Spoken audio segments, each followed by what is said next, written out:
Good evening. You're listening to the Xtreme Movie Show. I'm your host, Rob. Tonight's episode, Kicking It, our action channel that we have here on Xtreme Movie Show, where we like to cover everything having to do with action, particularly from the 80s. In this particular case, though, we're doing a Jackie Chan film from 1988, Police Story 2. I'm with RDV. Good evening, sir. How are you? I'm doing great. You know, if you weren't, I might say someone would need to light a bomb under your ass, because that's something that's quite prevalent in this film. And I got to tell you, RDV, when we actually did Police Story 1 some time back with Jackie Chan, we really used him as a template to kind of talk about how martial arts have been updated and revitalized into today's climate, even though the film was about 30 years ago. But by that, we meant practical effects, a lot of your own stunt work. Yes, Jackie Chan's opera trained, and he's got the comedy effect to him, which I'm not the biggest fan of. But that being said, there's always the appreciation for what he does in his films. And then by the time he really hit it big time in the 90s over here in the United States, it was definitely a watered down version of it.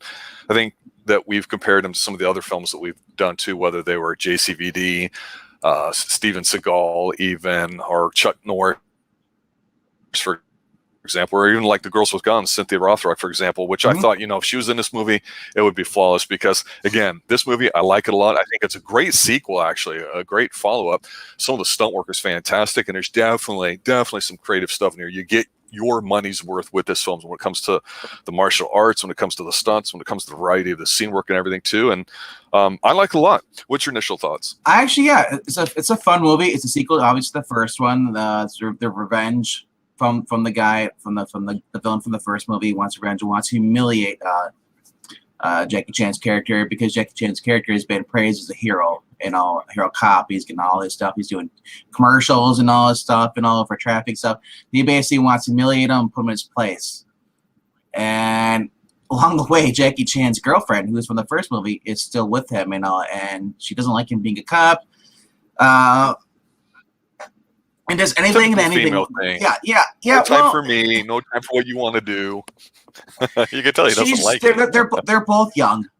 He likes being a cop more than he likes being a boyfriend. You can tell that, but he still cares about her, And this brings me up to the scene we were just talking about before we went live. Or talk about the playground scene.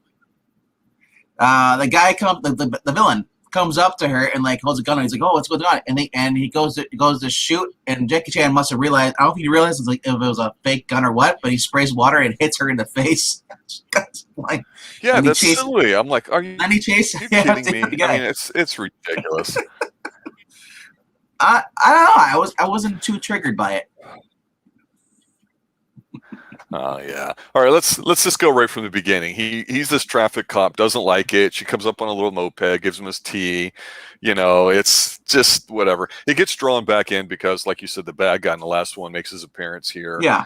What I like here is that when we've talked about watching films that are based in other countries, when they're like this, where a lot of it is actually shot outside in the real city as opposed to a lot of indoor stuff and set pieces, it just has its own magic on its own. And for example, there's a scene in here where pretty much after he finds out what's going on, him and his girl are going to go like on this vacation.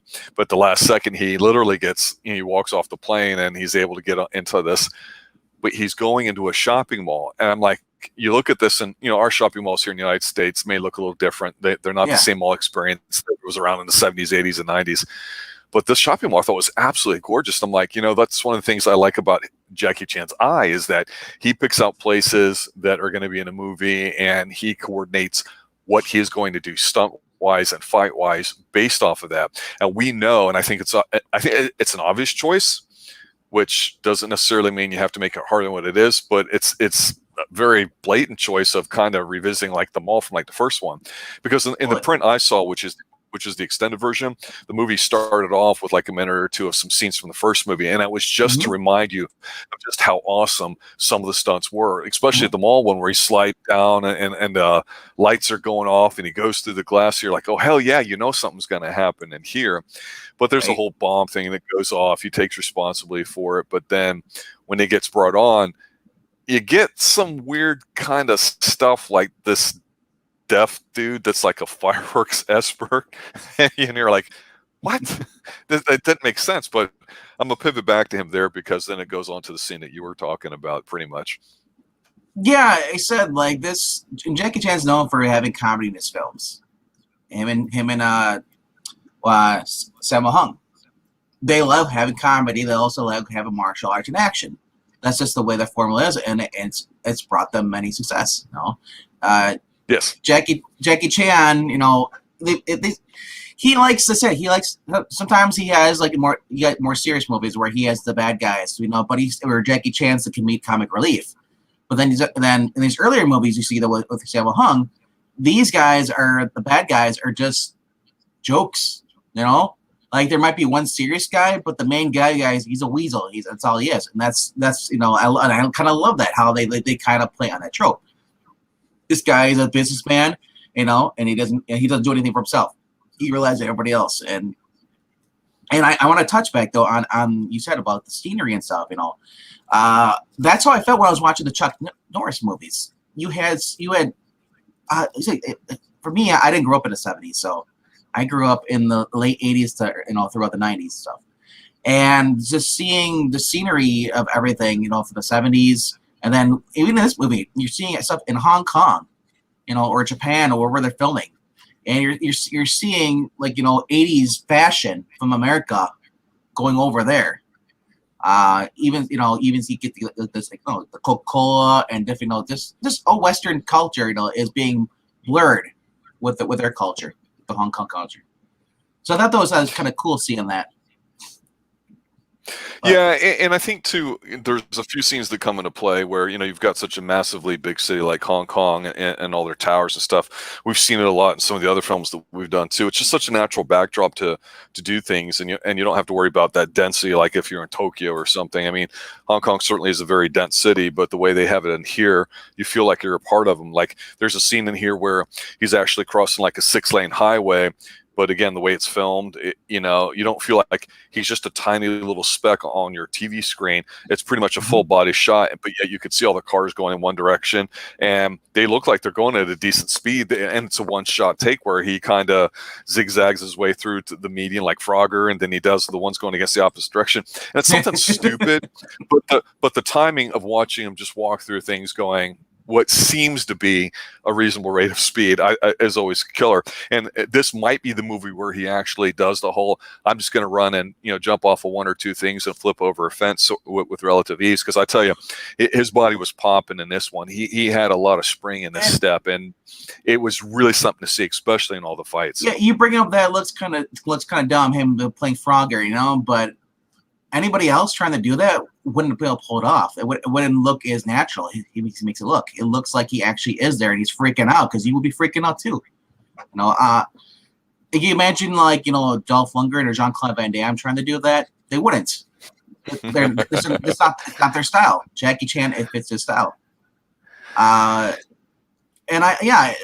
far as the fight scenes in this movie are fun too. You said we get the Death Bomber. Which I did not expect that from him, like, all of a sudden to go like, the full fight, towards the end. But the martial arts, the choreography in here, the comedy, it's your typical Jackie Chan movie, and I love the scene we were briefly talking about, the playground scene that is on there. You can see that too. What's that? No, I said I love it. This is the Jackie Chan formula. Either you do not like that formula when he does his movies, or you like it. And that's the way it's always been. I can, and that's why I always loved his movies, like Police Story, Project A. I forget what the other one was. Turbulence, I think it was the other one. I can't remember. Or Thunderbolt. That's one. He said you get comedy mixed in with action, and I'm enjoying it. So, all right. So, Rob, you want to talk about the fight scene more, or do you want to talk about the end? No.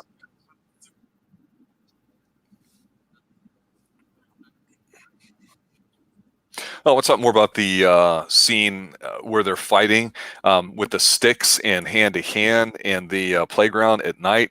That's fantastic. That clip is actually over on YouTube if you want to check it out. I liked how I think it was 12 guys I counted, if you don't count the guy with the gun, but they're moving fast. I don't think it's sped up. I could be wrong, but there's just some great game in terms of shapes, but it's the monkey bars, but it's in a half circle, and there's so many scenes in there of the guys like jumping. Team with the way they do falls is just tremendous. And here he has to run away a few times and he gets chased. He does the car thing at the end where he flips over one in an alleyway. It's just, that scene is spectacular. It's creative. That's a joy to watch. When Jackie's doing that, I love it. The spray gun in the face, not so much. But the one scene that to me stood out was when the one guy a little bit later was getting interrogated in the police office. The three ladies were in there. They were a part of it. And so they're giving him the freaky deaky eye and pulling up their skirt a little bit, trying to get him to talk. And he won't do it. So then they just start beating the crap out of him. I call it the Black Lotus Triad off of a wrestling angle from a few years ago on Lucha Underground. But that's what it reminded me of. And these girls could move. The one girl takes her cigarette and she takes it out with her fingers, and then another one's on the chair and she does the whole thing like Gene Kelly where she puts a foot on the back end, another, and slowly goes down on the guy's fingers. And it's neat because it's not a lot and they don't really take him to task enough, but just to see that little bit of obviously body fluidity and expertise with these ladies that look like average women is fantastic. It's really good. And this is a movie that, while I said I don't care for the goofy stuff like the deaf firecracker explosives guy, he was incredible at the end with his fight with Jackie Chan. So that final fight that he's got going on where Jackie's getting the little fireworks thrown at him and he's catching on fire and getting burned, and then he's doing it back to that guy. All of that was fantastic. Before we talk about that, though, did anything else pop you? Oh, like I said, I love the restaurant scene goes up there, and like it's just the whole thing is that, yeah, I like the fact that they actually the whole story plot is them to basically try and humiliate Jackie Chan, but they realize that Jackie Chan realizes that I'm gonna do what I want, and he starts going after this guy. Even his bosses tell him not to, and especially when he found out who the bomber was, and then they end up kidnapping his girlfriend. It's like, that's when he knew right there, like, you're getting close to the end and Jackie Chan's just gonna kick ass. But yeah, yeah, but the guy being set on fire was hilarious in the end. That was great. That wasn't funny to me. I like that. That's the point. To me, it shouldn't have been funny. I would say Saint Karma. Well, yeah. This guy's blowing up places and stuff, and like I said, they did whatever they could just to humiliate him, especially the mall scene. They're trying to humiliate him, like, it's like, oh, there's no bomb and all stuff, go home. Yeah. Well, he had the remote control car bombs, which is stupid, but it was a thing. I get it. I imagine today it would be a drone, right? But when they get there and they meet, and it's the big fight, they didn't bother cheaping out on us and just doing gun stuff. You're fighting with the explosions. You're fighting with the guy falling down into all the barrels. You've got Jackie falling down level to level, then through the glass at the end. You've got him with the other guy, not the fireworks guy, but the other bad dude you were talking about, coming after him, and he ends up throwing him out the window. And the guy, it's such a beautiful shot looking out from the outside to the window and there's no cutaway. The guy hits and he lands on something, rolls all the way down, then lands flat on his back on the ground. That's the kind of stuff I want to see stuff-wise. That's tremendous. And then, of course, Jackie had that flaming tube that he went down, and you see him kind of holding on the insides of it while the guy sent the burning thing through it, and which caught the end thing and then went down. I'm like, that's the stuff I want to see. That's badass. Yeah. But still, like you see, those the death bomber, basically Psycho Crazy bomber, at the end, I don't think it was sped up. I think these guys are actually that fast. I get that because I think you're used to watching Hollywood slow things down. Yep. If you tried watching, like, so you see with Bruce Lee, they probably would have to slow down Bruce Lee if he actually went full speed. And what's great about these guys can actually go full speed because they actually know how to fight. In Hollywood, they slow down because these guys only know how to do certain things. They can only go so fast because they're mirroring what the other person's doing. But yeah, the guy was landing like kicks on like, and actually one of them looked like it actually did touch him when Jackie Chan stumbled back towards the beam. Yeah. But I Yeah. love how, like you said, I love how this guy was, oh, these are the bombs, starts throwing at the guy's crotch. Yeah, and it was lighting on fire, and then it's back in there. That's what I'm saying. If they didn't have a lot of the goofy stuff in here, which is again, like you said, what he's gonna do, I'm like, this would have been a little darker. I'd have been like, yeah, let's do it. But well, look, the thing with that scene was what's that? If they would have done that, would have ended up being like a commando thing. Well, they have some steam in it, No. So the guy that he was fighting, the explosives guy, is smaller than Jackie. Jackie's not a big guy. He's about 5'8", 5'9", maybe 150 pounds. He looks healthy here, in great shape. Like I say, he's spraying a lot. This guy's noticeably smaller to me, yet I agree with you. I think he didn't look like he was sped up. But this guy, whoever he was, I was like, wow. Even though he's played for like the fool for the comedy part to it, it was almost a little dark when they were torturing him, and he was throwing little fireworks at him and a remote control into his private area that didn't go off, and they were laughing at him. This guy could fight, and he had a nice little escape scene earlier where he flipped off the wall with somebody and got chased a bit. And I'm like, oh, this is going to be pretty good. It's not just like Jackie's going to have the bad guy at the end of the fight that he kicks out or throws out. He's going to have this guy here too, and they let them go at it. And he has this like triple kick thing and stuff. And again, I go back to, even though it's choreographed, the fact that you get pretty much a lot of stuff in one shot. There's not a lot of quick cutting is interesting. And I'll go so far as to say this. I've listened to Scott Adkins a little bit, over the past year or so on his channel, where he will break down a fight scene from a movie with whatever guest he may have. I've done that with Cynthia Rothrock when we did some of her movies that she was in, and a few other scenes. And it's amazing because he seems like such a quiet, humble guy, but he'll say, oh, this is a really interesting kick because it's a blah, blah, blah. And to do that, you have to do this. And so it's a nice little presentation. But yet I go, you're such a flippity-dippity acrobatic guy. Sometimes I feel like I can't appreciate how fast you are and how quick, and how creative Scott Adkins and modern martial arts can be, because there's so much quick cutting and everything else too. And could say the same thing about Amy Johnston. I think that's why I gravitated more towards her JCVD type movie, The Lady Blood Fight, as opposed to some other stuff where she's so fast and she goes at it. She's a pixie. She's a little powerhouse, but I don't know. I want to be able to sit there and watch something framed in a shot and let people kind of go at it, rather than a camera move around all over the place like shaky cam.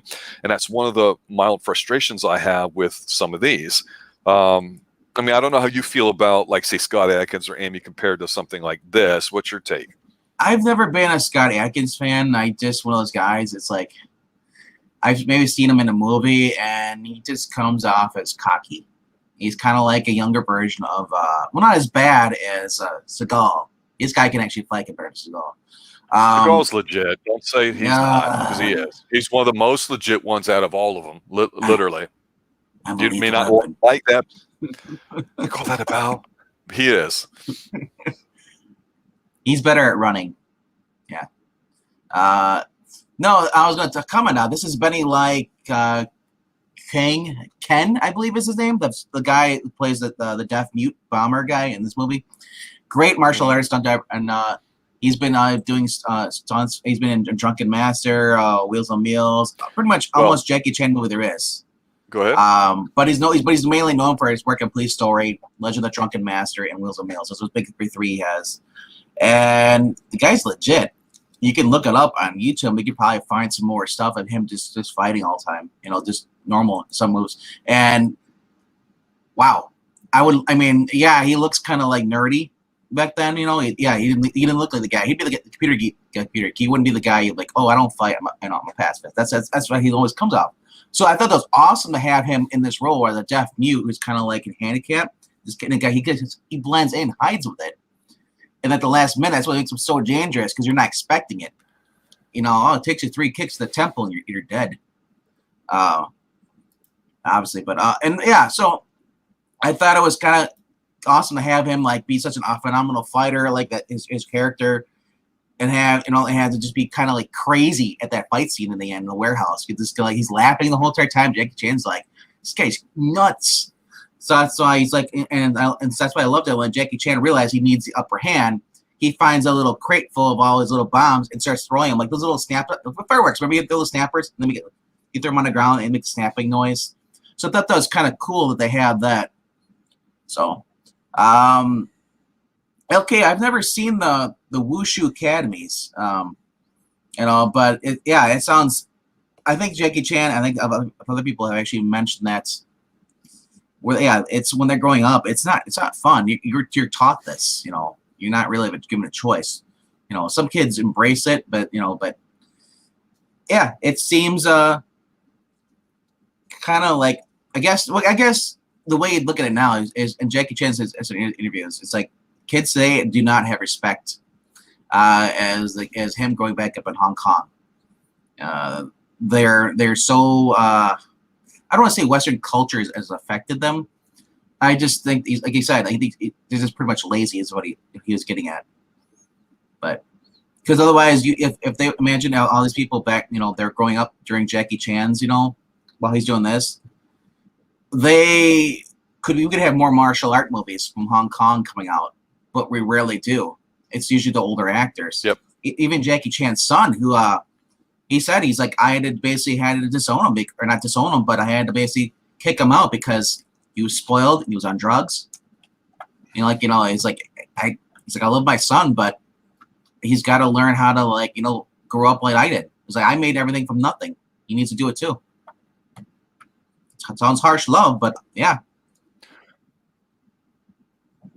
Well, I'll let you close this out, but all I gotta say for my final thoughts is I really think this is a great sequel. I enjoy it a lot. I'm not sure that I've ever seen this until recently, so I'm really pleased that I did. And thankfully, when we go back and rewatch some movies we've seen before or new ones like this, for me in this case, I really appreciate it because you're right. The whole culture thing is important. It's different in different cultures, obviously, but I think with the movies that we've covered, we can kind of see it where we talked about Sonny Chiba's films being a bit more violent and darker, which I gravitate towards, but that in itself is just a style thing. I really, really like this movie. If you like Jackie Chan, I think this is a much better movie to see than some of his others, especially the watered-down Hollywood ones. And, of course, see the first one, the first Police Story, too. But, yeah, that's all I've got for tonight other than go see this movie. If you can, like said in the chat, if you can catch the Blu-ray versions or something with the extended stuff, that's a lot more interesting. That was one of the prints that I got to see. It's hard to find one that has, English subtitles hard coded into them or whatever, so you got to be careful. So yeah, take it away. Take us out, Doctor.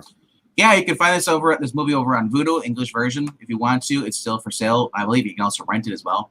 Not sure about renting, but I know I own it for a while. Yeah, if you guys want more Jackie Chan stuff, or if you want more Donnie Yen, or if you want Jet Li, or whatever, let us know in the comments. You guys in the chat, let us know what you want to see. If you're liking these videos, leave a like, and just leave a comment.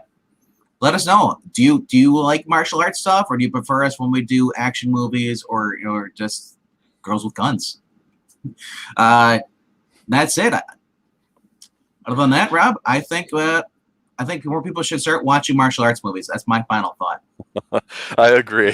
All right, everybody, thanks for showing up. We had some technical difficulties here, so I apologize for that.